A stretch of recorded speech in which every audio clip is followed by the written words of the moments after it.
A long time ago, in a peaceful village surrounded by tall trees, sweet mangoes, and quiet rivers, there lived a young girl named Cynthia. She was the daughter of Mama John and Papa John. Her parents were simple farmers who loved their daughter very much. Cynthia was not just beautiful, she was breathtaking.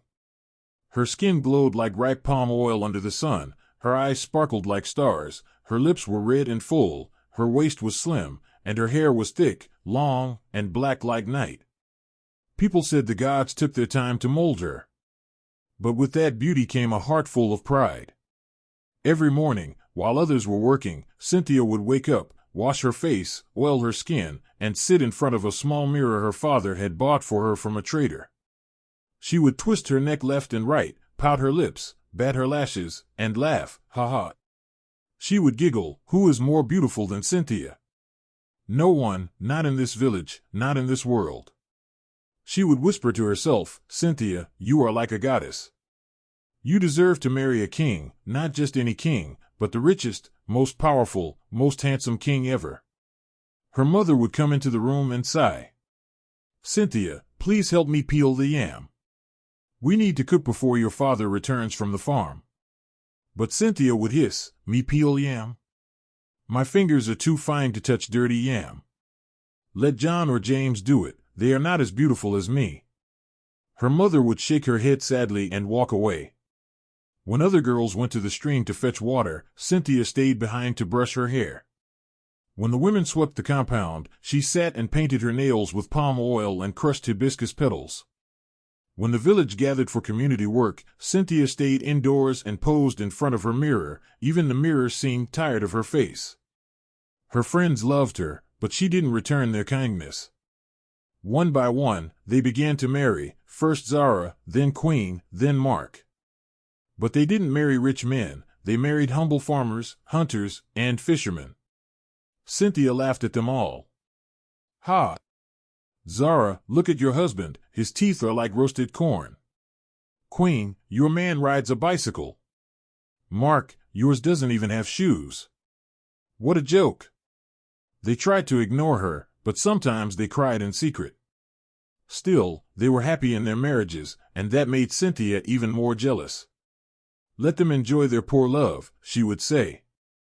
"Cynthia will marry a king, wear gold from head to toe, and ride in a carriage pulled by white horses."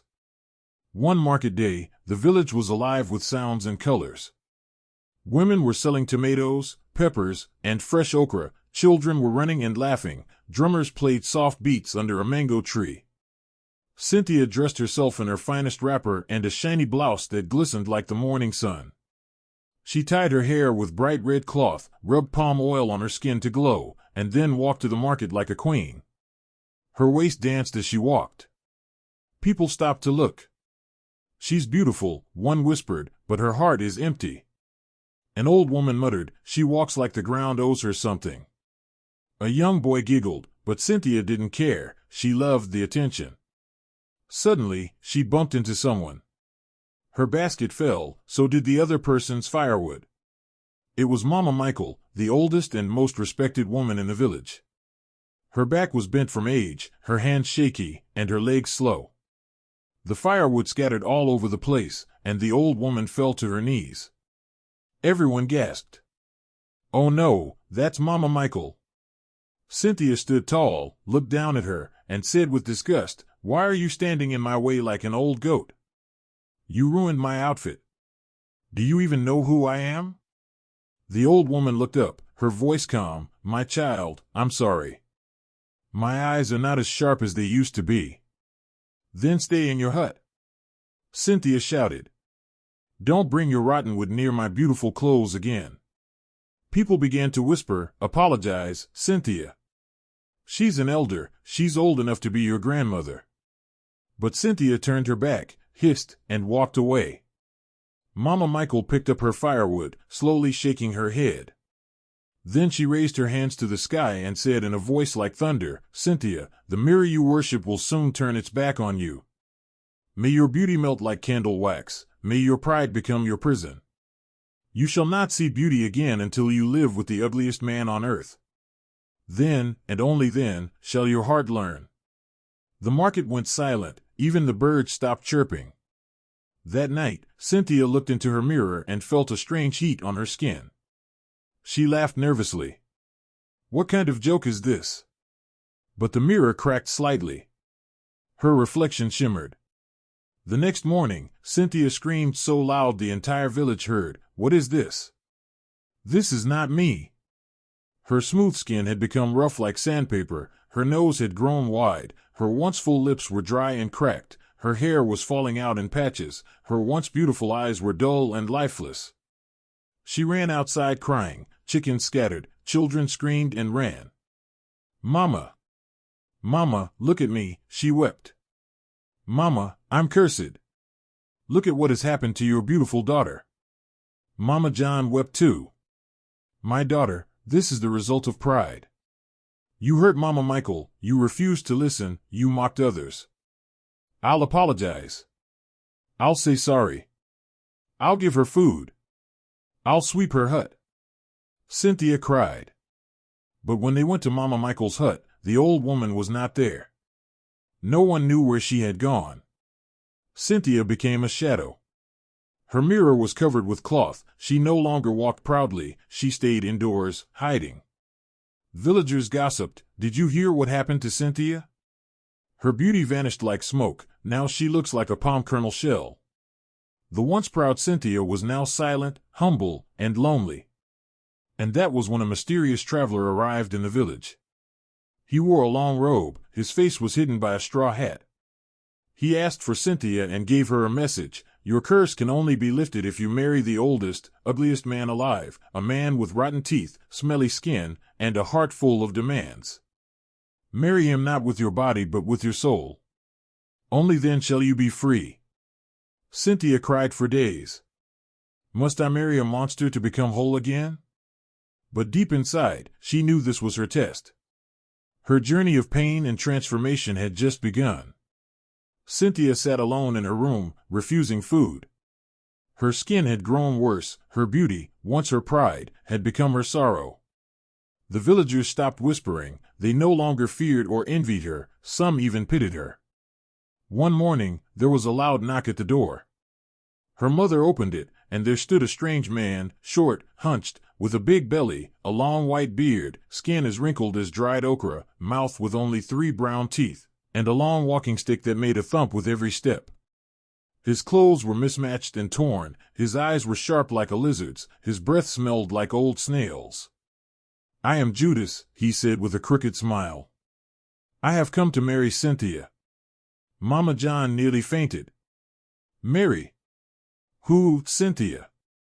I heard she's looking for someone like me." Cynthia came out of the hut, her heart beating fast. When she saw him, she froze. Her first thought, he looks worse than the curse itself. But then her reflection in the water beside the house reminded her of who she had become. She remembered the words of the messenger, "You must marry the ugliest man on earth, not with your body but your soul. Only then shall you be free." She looked at Judas, he was chewing something loudly, smack, smack, smack, smelled like fermented beans. "Do you accept me?" Judas asked, picking his nose with his pinky. Cynthia swallowed hard and nodded slowly, "Yes." The villagers came out in shock. "Ah, Cynthia is marrying this creature. Wonders shall never end. Maybe she needs help." The wedding was simple, no music, no dancing, just quiet shock and silence. Judas wore a torn red wrapper, Cynthia wore a faded dress and no jewelry. Her pride had been washed away. That night, in their small, stinky hut, Judas snored like thunder. The bed shook, the windows rattled. "Grh, is it a lion?" she whispered in fear. His feet smelled like rotten yam, he drooled in his sleep, he farted with every turn. Cynthia sat by the window, wide-eyed and shaking her head. "I am in a nightmare, but I must endure. I must change. I must be better." As time went on, Judas was not just ugly, he was mean. He ordered her like a servant, "Cook my food now. My back is itching, scratch it. Wash my feet." He complained about everything, "This soup tastes like stone. Why are you breathing so loud? Be quiet. But through it all, Cynthia didn't complain. She woke early, cleaned the house, fetched water, cooked his food, washed his dirty clothes, clothes that smelled like forgotten onions. She smiled at children again, she apologized to her old friends, she began helping at the village stream, carrying firewood for elderly women, and greeting even the beggars. One day, a small girl tripped in the market. Cynthia rushed to help her, cleaned her bruises, and gave her food. Mama Michael, the old woman Cynthia had once insulted, was there, sitting quietly under a mango tree, watching. She whispered, "See? She has changed." Later that night, Cynthia went to bed. Judas was snoring again, louder than ever.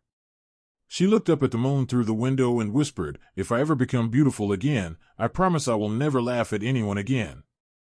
I will never forget what it feels like to be broken." That night, Mama Michael appeared in her dream, glowing like moonlight. "My daughter," the old woman said gently, "your beauty is back, not in your face, but in your heart. You are now truly beautiful. When you wake, you shall see." And when Cynthia opened her eyes the next morning, she rushed to the water pot and looked in. She screamed, but this time it was joy.